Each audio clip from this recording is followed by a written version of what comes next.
స్థానిక సంస్థల ఎన్నికలకు సంబంధించి కూడా మేము మొన్న కూడా చెప్పాను, ఇప్పుడు కూడా చెప్తున్నాను, మళ్ళీ కొద్దిగా వాయిదా పడినట్లున్నాయి. ఆ వాయిదా పడినటువంటి ఎన్నికల తర్వాత అయినా ఒక మంచి ఆలోచనతో కాంగ్రెస్ పార్టీ చేయకపోతే కాంగ్రెస్కి నష్టం అవుతుంది. ఇక్కడ రాష్ట్రంలో సరే చిన్నగా వాళ్ళ ఎకానమీ కొద్దిగా గాడిలో పడుతున్నట్టున్నా ఇంకా చాలా సమస్యలు ఉన్నాయి. రైతులు కానీ ఇటువంటివన్నీ కూడా ఉన్నాయి, హామీలు ఉన్నాయి. ఈ హామీలన్నింటినీ ఎలా పరిష్కారం చేస్తారో ఒక శ్వేతపత్రం గవర్నమెంట్ విడుదల చేస్తే బాగుంటుంది. ఎందువల్లంటే ఇప్పుడు మీరు తీర్చలేరు అనుకోండి, తీర్చలేకపోతే ఇంత మేరకు తీరుస్తామని చెప్పండి.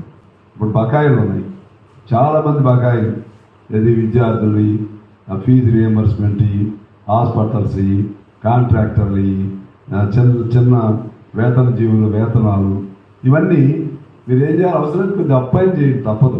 చేసి కొద్దిగా ఈ సంవత్సరం ఎంత ఇస్తాం, ఈ సంవత్సరం ఎంత ఇస్తామని చెప్పండి. చెప్పడం ద్వారా కొంత రిలీఫ్ అవుతుంది. అసలు ఏమీ ఇవ్వకపోతే వాళ్ళని ఊపిరాడకుండా అనేక మంది ఆత్మహత్యలు కూడా చేసుకునే పరిస్థితి వస్తుంది. అది ప్రభుత్వానికి మేము చేస్తున్న సూచన.